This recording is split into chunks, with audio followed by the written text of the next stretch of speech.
Hello, and welcome to Word Coach Creative, live with Word Coach Creative. My name is Shelley-Ann Edwards-Barran, and I'm a creative writing specialist. And for those of you who are wondering what that is, that means that my area of specialty is helping writers write.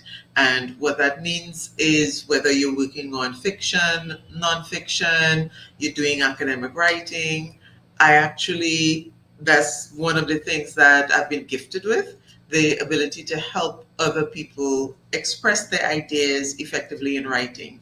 And I'm actually on a mission. My company is Word Coach Limited, and the WERD stands for the W is for writing, E for elocution, R for reading, and D for discourse. And one of the things that I'm very passionate about is helping people write well and reducing that anxiety around writing. Now, I don't know about you, but I have heard lots and lots of times where people tell me, oh, you can write well, that's why you're saying that. And I believe that everybody could write well. We just need to know the strategies, we need to know the skills, and keep practicing them. I myself keep practicing everything that I'm talking about, everything that I mention in the lives. I also have a schedule where I'm practicing and working on my writing because writing is a skill, and we know with skills, the more you practice, the better you can get. And the whole aim of writing is communicating well. Now, I do have Word Coach Youth, which focuses on younger writers. I have Word Coach Creative, which is where you are right now, focusing on authors, those who have published or are working on being published. And I also have Word Coach Academic, which focuses on master's students, undergraduate students, those who are working on academic writing. I do also have Word Coach Professional, but I've decided to put most of my energy into the youth and the creative for now, and then academic eventually. I think I'm going to leave the professional writing alone for the moment because of, well, of course, 24 hours in a day and so much writing to get done, right? Now, if you are new to this particular live, this is just me rambling about writing and my own journey as a writer, because one of the things that I've found is that the more conversations we have about writing is the better we are able to understand ourselves as writers and therefore produce better writing. So in this, I think today's topic, we're looking at the 12 lies. I mentioned that in previous episodes. If this is new, you can go to our YouTube channel, Word Coach Limited, and you'd be able to find the previous episodes. They're also right here on Word Coach Creative on Facebook, so that you can go back to the videos and find the lives there as well. So one of the things that we're going to be talking about quite a lot is that whole motivation, getting into the habit of writing, and being accountable to yourself and others where writing is concerned. So what I've seen in my own life actually is that when I have a schedule and when I know that there are others who are also, waiting on me to complete my stuff, waiting on me to, organize my ideas effectively and get them written, and also they're cheering me on, whether they're doing their own writing as well, that has allowed me to be much more productive as a writer and work through the anxiety that comes up. So, in my case, I have a lot of anxiety associated with writing. You'd not find that, you'd probably think that's interesting, but it's the truth. And this is the reason I started these lives, because I wanted to hold myself to a higher standard and support others along the way. And when I say higher standard, I mean in terms of creating and producing written work. Because I'm a writing instructor, I teach a lot about writing, I can help others write, but I have for myself been focusing so much on training others that I've neglected my own writing. This year, 2023, I decided that was going to change. And so I started these lives to hold myself accountable to the public when it comes to creating the work that I want to produce. So let's just go quickly through the lives, through the lies, sorry. Just going to read out the 12, and we have looked at quite a few of them before, but there's one in particular I want to cover today because, like I said, on my own writing journey, I see that all of these lies come into play at some point. And so dealing with them, addressing them, facing them head on helps a lot, but it's even better when we have strategies that we can use to help us continue writing and produce the writing that we want to produce. All right, so line number 1, I don't have time to write. Line number 2, I can only write when inspired. Line number 3, nobody wants to read my writing. Line number 4, I'll get started tomorrow. Line number 5, I need an original idea. Line number 6, I have writer's block. Line number 7, I don't need a plan, I have talent. That's the one I want to talk about today. Line number 8, my writing needs to be perfect. Line number 9, I'll finish this after whatever else I'm doing. Line number 10, I need to build a brand first. Line number 11, writing is easy when you're talented, which is kind of related to I don't need a plan, I have talent. So I'll probably look at the 2 of them today briefly and continue the conversation next week. And then finally, I don't need an editor. Now, that one, as you can imagine, is very painful because I am an editor. So what you're saying is you don't need me? Well, guess what? I am an editor and I need an editor, but we will get to that conversation when we go through the other aspects of the lies that we tell ourselves. So here's the thing. I don't need a plan, I have talent is something that, in as much as saying it like that, it sounds kind of ridiculous, but it sneaks up on you and it infiltrates what you're doing and causes some challenges with writing that you may not even realize that you're having because of this, very subtle lie that's coming up. So the reason, of course, that it's a lie is because planning and structuring your writing helps whether or not you have talent. And the thing about it is, I don't know if you've heard, there are lots of quotations about, athletes and, professionals talking about, talent only gets you so far. It's the determination and the perseverance and the commitment that takes you the rest of the way. So the same thing applies to writing. And on the surface, we understand that as writers, and it makes sense because you have to keep developing, you have to keep working at your craft, and that's how you get better, and that's how you get things done. But this whole idea of, I don't need to plan, I have talent, it sneaks up on you because it can sneak up on you when you're thinking, okay, planning takes the excitement out of the writing. So I'm just gonna, write and then I will go back and edit it. I've heard writers say that, and I've read lots of articles about that, in the sense that, because my ideas form organically in my mind, I don't need to write things down and I don't need to, go through any particular steps because they just flow out of me. And then I would go back and write. Now, I haven't yet met anybody personally who writes like that. Even in my own case, I do have to at least have some parameters that I'm working within, especially when it comes to nonfiction, which is my focus these days. And the primary reason for that is simply that we are not writing for ourselves. We are not writing for ourselves, we are writing for other people. And we need to understand who we're writing for, our audience, so that we can present the ideas we're presenting in the most effective way possible for them to understand it and actualize our intentions for sharing the information.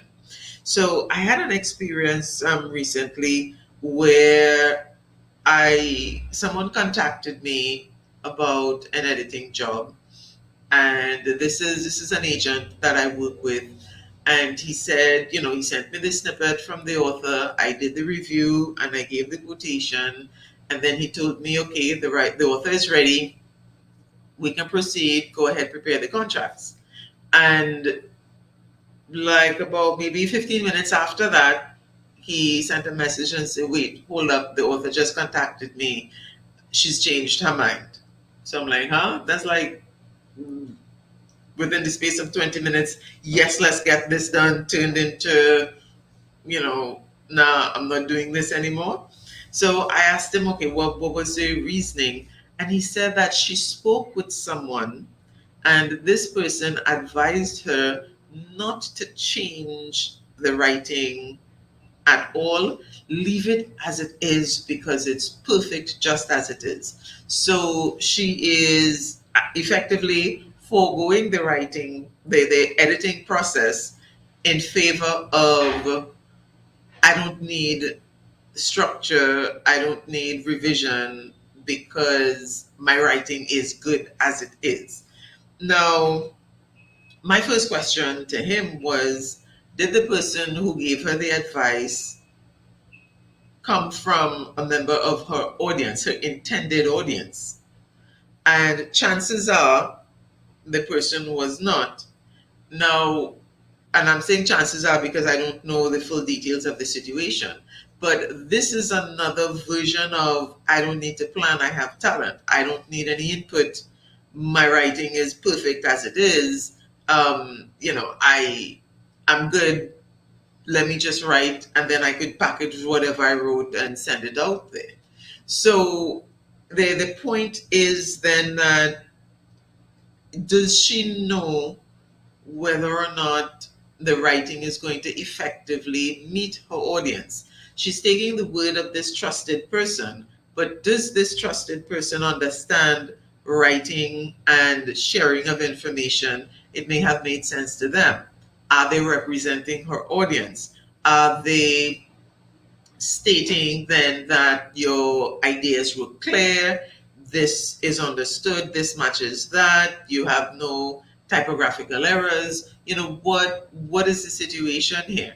Now, of course, I'm getting this information third party, but the questions would still come up.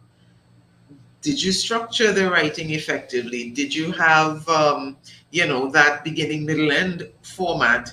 Did you plan it out based on what I saw in the sample? Is quite likely it is going to need some developmental editing. But then that's my professional opinion. And one of the things that I would have liked to see was the entire work so that I could advise in terms of the organizational structure of it. So this is nonfiction, right? And especially when it comes to nonfiction, there is a need for structure and organization. And it means reviewing the way we present the details, specifically keeping our audience in mind. And it's better to structure ahead of time and work within a structure than it is to just free write and then have to come back and edit later. It really takes a lot more effort and energy and focus to organize the information, the full details. It takes more effort when there was no plan or structure in place before writing was done. Because once there is a plan or a structure in place before writing happens, then what is going to be the situation is that there would be some order to the details that have been written, and then it'll be easier to move around and adjust, and you could see like some intention and some deliberate focus on the writing. When writing is just, I'm looking for a word or an expression to describe what is just like words on a page with some ideas in between. Um, I have seen writing like that, some of my own included, where, free writing is part of a process, but it should be the process for writing your novel or the nonfiction that you're working on. So it usually is like the beginning part of the process where you have an idea, you want to, develop it, but you're not sure where to begin. Set some time for free writing, and I would say maybe like half an hour or so, and just write whatever comes to your mind. And then based on that smaller chunk, you can, pull out structure and you work on that to create the outline that you would work with. Um, if you intend to write the whole thing like that, take it from an editor, it's going to be difficult to rework no matter how skilled you think you are. Ideas float around, ideas bounce around, and unless you have some kind of order and plan in your head, it's going to be a challenge to edit. So, having said that, the idea of having a plan, some people can have that plan in their minds and, just only need one or two little notes to help guide them and they work things out. For the rest of us, we need to write down that plan so that we can keep track of the plan and make sure that when we're finished, we go back to that written plan and we say, okay, we've covered this, covered that, covered the other, and we're developing the work like that. So the thing with having a plan and having talent is that they're not exclusive. You do need to plan if you want to accomplish what you need to accomplish, and you need to include in that plan how you're going to get things done. So, for example, like many people say that, like I've been told, you say these things because you have talent and not that you need to work on that. You actually like writing. You don't even have to really love writing or like writing in order to complete a book and get it published. What you do have to appreciate and, have a passion for is sharing your ideas. The writing part can take care of itself, especially if you work with some organization and structure. It can take care of itself, but you do need to start with the ideas. And that's something that I teach. I teach even the younger students. What is your idea? What are you sharing? What's your purpose for sharing this? So that's where you always start. The writing bit, you could do the research, acquire the skills, get edits and reviews, and get the writing done. But it's not enough to say, well, okay, my teachers say that I write well, and I've heard people say that, so let me just write. You still do need to organize. And having a plan isn't only about having a plan for what you're going to write, which is, of course, important. It also has to do with when you're going to write, when you are going to complete, so it's like you kind of scheduling your writing and developing that habit of writing. If it is that this is not a one-off for you, you're developing that habit of writing so that you can accomplish your goals of becoming published. And so planning isn't just about the content of what you're working on, but also how you're going to write and getting things, completed. So for me, even though, yes, I have talent and yes, I can write, getting things done is still a challenge because of all of the other life commitments and so on. And I still do need to get to the point of scheduling my writing and making sure that I get that, finish the manuscript, set a time for it to be edited, work on it, and all those things. So planning is more than just, totally creating outlines, which is part of it for some of us, but it also includes scheduling and getting the writing time in to accomplish your goal of writing, completing, and publishing.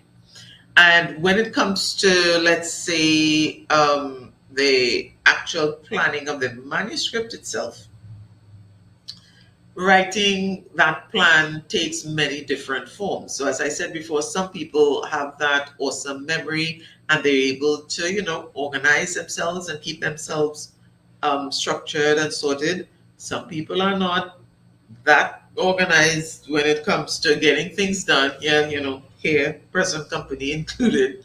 So for us, we need to schedule, we need co-writing sessions to help us get into that habit.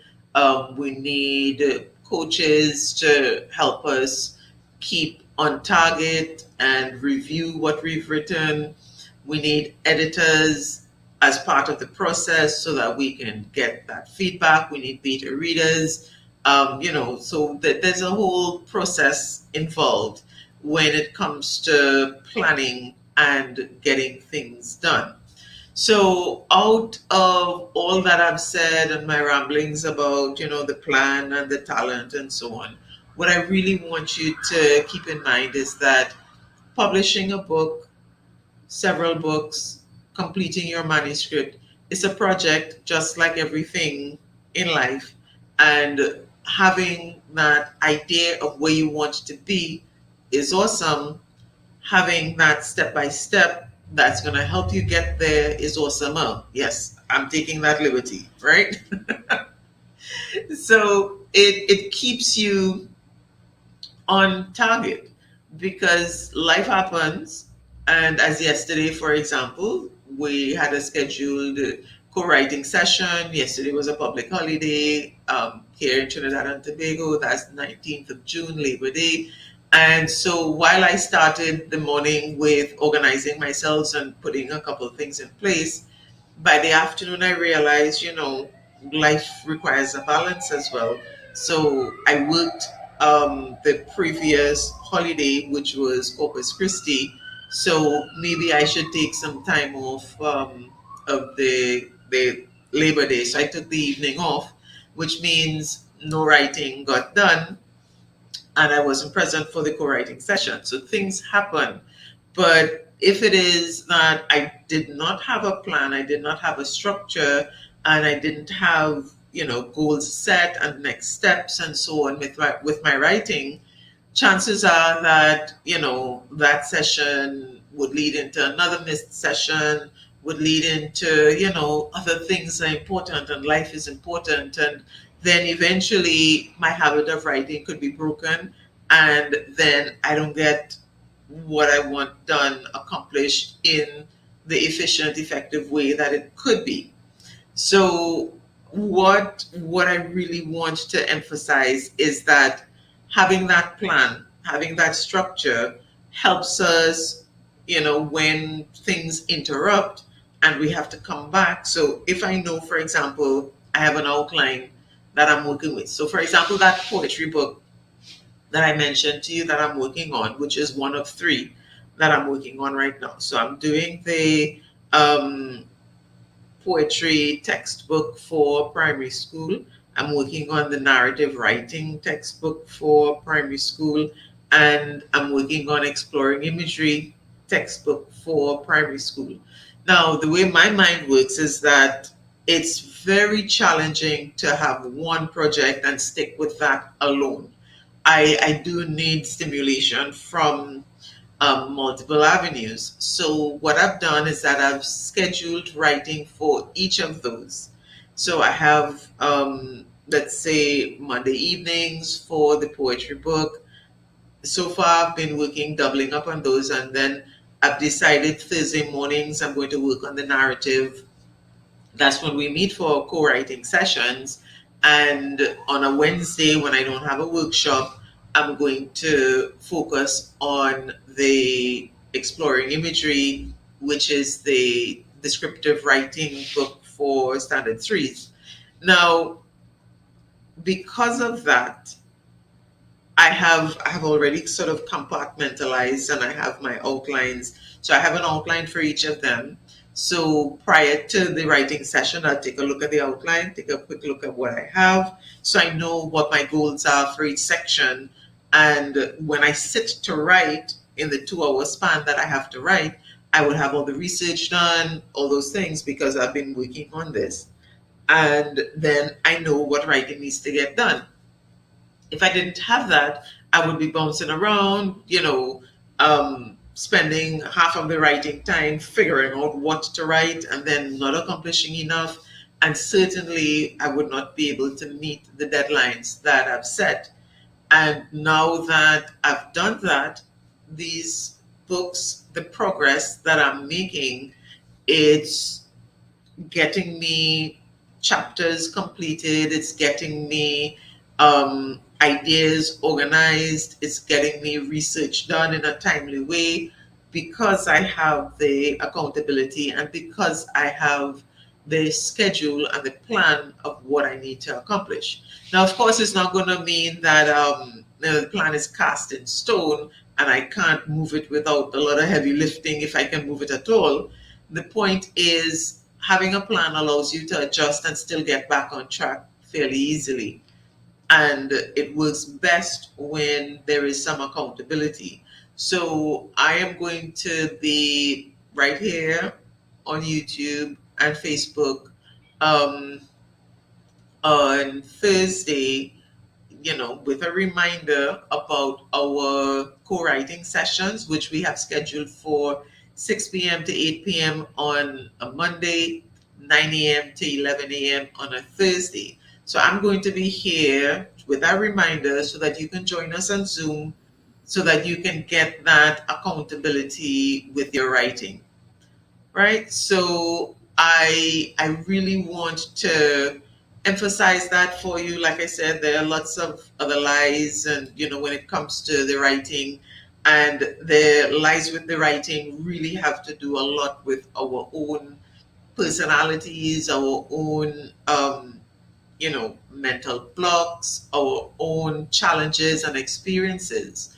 But many of the things that we believe are true are not actually true, and they are holding us back from sharing our ideas with the world. So um, that's what I wanted to share this morning. And of course, quick reminder, and even all of this, I'm holding myself accountable. Things are moving a little bit slower than I anticipated, again, because of me and my schedule. I also have to schedule downtime because the way my brain works, it just keeps going, going, going. So I have to schedule downtime as well, which I haven't been doing. So I'm going to have to go back through my schedule and schedule some downtime so and adjust the deadlines that I've had. But the How to Publish in Trinidad and Tobago series, we kicked off a couple of weeks ago with the first part of it, where we gave details about how to, know when your manuscript is finished, how to know what to do next, and what to do after that. And we gave a general overview of the whole publishing process, but also some very clear step-by-step activities that you could work on right now if your manuscript is finished or if it's still in process, what you can do next to get yourself publication ready. So that particular program, we are packaging it. So for those of you who missed it, we're packaging it as an on-demand course, which means that you could, when you purchase, you log on, you get the information, you get the worksheets and so on. And for the upcoming series, so there are two more workshops in the series getting published in Trinidad and Tobago. The next segment, I believe, is going to be on the 17th of June. It's a Monday evening. So again, another interruption with the co-writing, but this one, as everything, every interruption would be, is important, but we know ahead of time, so we're scheduling, so we know what we're expecting and what would work out in the end.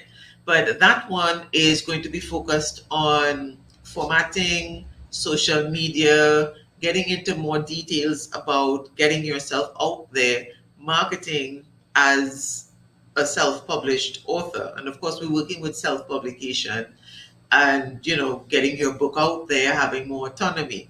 But that also means having more responsibility, So how do you get your book out there? How do you make yourself visible on a budget? And how do you get the sales that you're looking for? So we are going to get into that, and then the final one is going to be, presenting with interviews, how to, really make yourself as visible as possible, what kind, where to get interviews, how to present yourself during the interview, all of those things, because many people don't recognize that all of these things are parts of the process. So self-editing, getting beta readers, is not the beta reader aspect is not absolutely necessary, but it works wonders when you're self-published. And all of this has to be structured because you want the kind of feedback from your beta reader that will help you. You want to do the self-editing process before you get to an editor. You want to have an idea of who you're marketing to and how you're going to be doing all of that even before you get published, because distribution is the whole point of getting sales, right? So how are you going to do all of that? So during that first session that we did, we gave a lot of ideas and so on. And so we continue with the series. And so please, keep checking in with Word Coach Creative on Facebook, as we will be sharing all of these things to come then.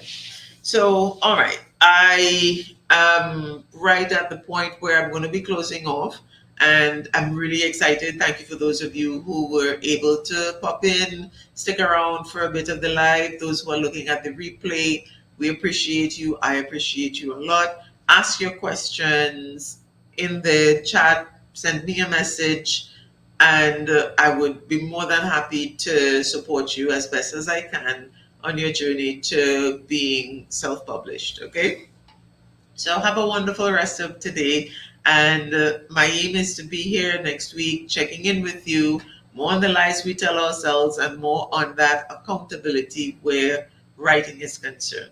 Okay, take care. Bye bye.